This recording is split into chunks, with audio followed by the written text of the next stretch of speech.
Hello, and welcome to the show. The anxiety students face in their everyday lives is talked about rather often, but is it talked about enough?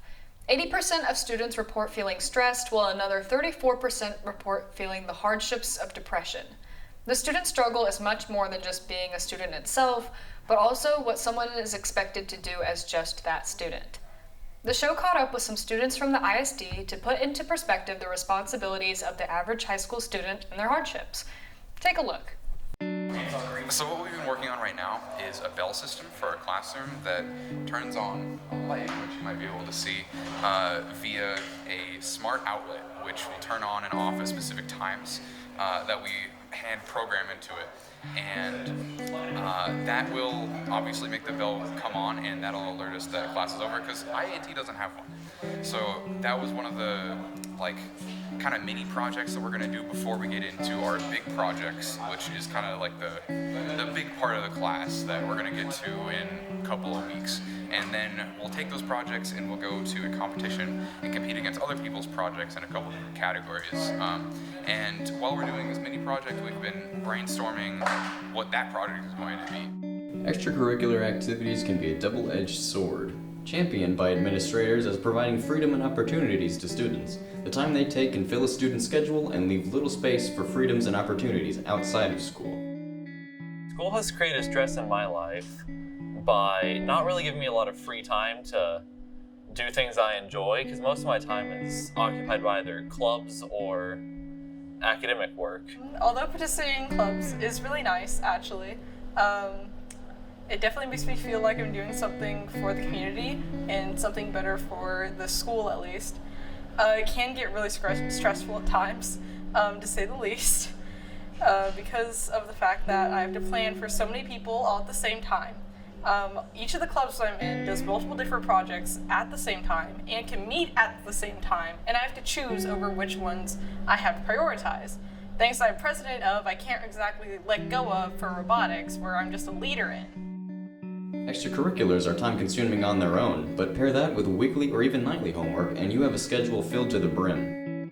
I play tennis, and don't get me wrong, I love tennis so much, and I'm so upset that the season's about to be over, but at the same time, I'm so glad the season is about to be over, because I am so behind on all my schoolwork, because I have a match every single day, and I'm sick and tired of it. And again, I love tennis, but I have no time to do any type of academic stuff. And also, tennis ends this week, but starting next week, I have musical and stuff, and so that goes into November, so I won't have time again. And then after that, I just have more stuff to do, and it's just like a never-ending cycle of stuff to do and missing work, and I'm sick and tired of it. Yes, that's all. All of this combines to create a long workday, leaving little time for much else. A results guaranteed recipe for burnout. Planning all that stuff out and delegating to people within those clubs can get really difficult, especially when people don't do what I assign them. And especially if they don't do it on time, because that means I have to redelegate it or just do it myself. And that leads to a lot of me doing a lot of things over and over again for people that I thought would do it for me. I don't have the time to do that on top of my 6 AP and college level classes, because homework for that is already at least an hour a night. And along with clubs, which last up until 8 sometimes, I just can't do it. It's stressful. I don't have the time. So basically I work whenever I can up here at Clinton's. They're super flexible with my schedule, which is really nice, because if they weren't, then I would have to quit. And I usually work maybe 3 days a week. Over the summer it was more like 4 or 5. Basically whenever I could, because I wanted to build up money that would last me throughout the school year, because I knew I was going to have to cut my hours. They've also shortened their hours from 12 to 6, which means I only have a couple of hours that I can even get because I'm in school.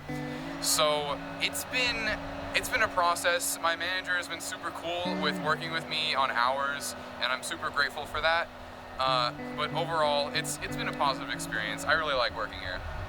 Between a high school education and a teenage career, and the combination of the two for a solidified future, students are put under immense stress. After today's episode, we hope both adults and students are able to realize these stressors and find better ways to support one another.